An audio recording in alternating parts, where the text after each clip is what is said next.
બોલો.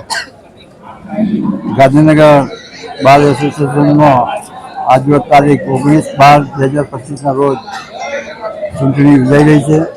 સવારના 9 વાગ્યાથી તે સાંજના 5 વાગ્યા સુધી મતદાન થશે. લગભગ 500 જેટલા મતદારોએ મતદાન કરેલ છે અને લગભગ 3 વાગવા આવ્યા છે.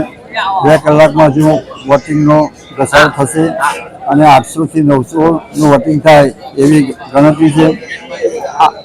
હું આ પેનલ કોઈ પણ આવે ગાંધીનગર બારમાં, પણ ફક્ત અને ફક્ત ગાંધીનગર બારમાં વકીલનું હિત એ જ મોટા મોટી હિત છે.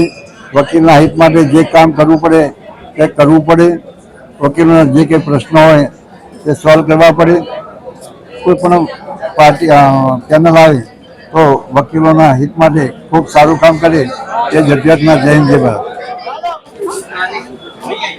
નમસ્કાર. આજે જે મતદાન થયું છે તે ખૂબ સારું અને સુગમ મળી રહ્યું છે અને આજે ઇલેક્શન કરતાં તો ઉત્સવનો માહોલ અમે લોકો ઉજવી રહ્યા છીએ. એટલે હાર જીત એક સાઈડમાં છે, પણ જે આજનું વાતાવરણ છે એ અત્યાર સુધીના જેટલા બી ઇલેક્શન થયા છે એમાં સૌથી સારું અને મજાવાળું રહ્યું છે. એ બધા મિત્રોને બેસ્ટ ઓફ લક, અભિનંદન, ધન્યવાદ આ સ્ટેજ ઉપર લાવવા માટે અને બધાને ફરીથી કોંગ્રેચ્યુલેશન એડવાન્સમાં. Thank you. જય માતાજી, જય ભારત. અત્યારે ગાંધીનગર બાર એસોસિએશનમાં ચૂંટણીનો માહોલ છે. પ્રમુખ પદના ઉમેદવારમાં પ્રવીણસિંહ રાઠોડ અને શંકરસિંહ ગોહિલ તથા અન્ય ઉમેદવારો ઊભા છે. એમાં એક અનેરો ઉત્સાહ જોવા મળે છે. બીજી ઉપપ્રમુખ, સેક્રેટરી અને મંત્રી તરીકેની પોસ્ટનો પણ અને કારોબારીની પોસ્ટનું આજે ઇલેક્શન છે. વકીલોએ અત્યાર સુધી પ્રચાર અને એમના ટેન્ટ બાંધીને મત લેવા માટે, મત બટોરવા માટે જમણવાર, નાસ્તા અને વકીલોને સાથે પ્રેમભર્યું વાતાવરણ ઊભું કરીને એક અનેરો ઉત્સાહ જોવા મળે છે. વકીલો સવારે 9 વાગ્યાથી વોટિંગ શરૂ થયું છે. 5 વાગ્યા સુધીમાં વોટિંગની પ્રક્રિયા છે. 5 વાગ્યા પછી વોટિંગ પૂરું થયા પછી સાંજે રાતે 8-9 વાગ્યા સુધીમાં તમામ પરિણામો જાહેર થશે. જે વિજય થશે એ વિજય ઉત્સવ મનાવશે અને ગાંધીનગર કોર્ટમાં એક અનેરો ઉત્સાહ અને આનંદ જોવા મળે છે. નમસ્કાર. અમિતાબેન વાઘેલા, પ્રમુખ પદ દાવેદાર, ગાંધીનગર બાર એસોસિએશનમાંથી. મારો નંબર છે 1.